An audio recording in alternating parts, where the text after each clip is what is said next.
ki.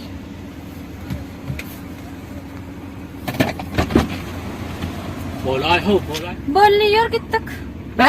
Ne ettin ay? Adam ya, aytma ho. Çaltırak çıkay gitmeli bunun altıncı men oğlanlarla bağlı oturmana var ya nidime. O ne hil balığa oturmana var ya.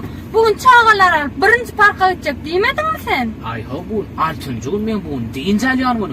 Oğlanlarla üyüşeceğiz, oturmana, balık tutmana, balık imana gideceğiz. O ne hil altıncı gün? Dur. Bugün beşinci gün ne? Bugün altıncı gün. Men oğlanlarla balık gidiyen.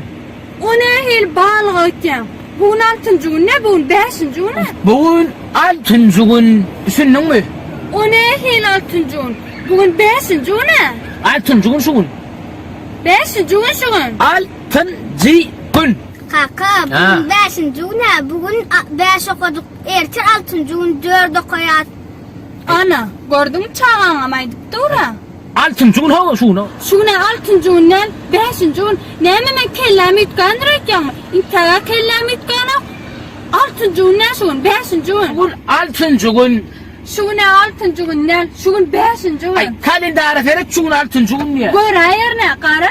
Ay model ho barda çok da kaferet. Seretsem serede hayır.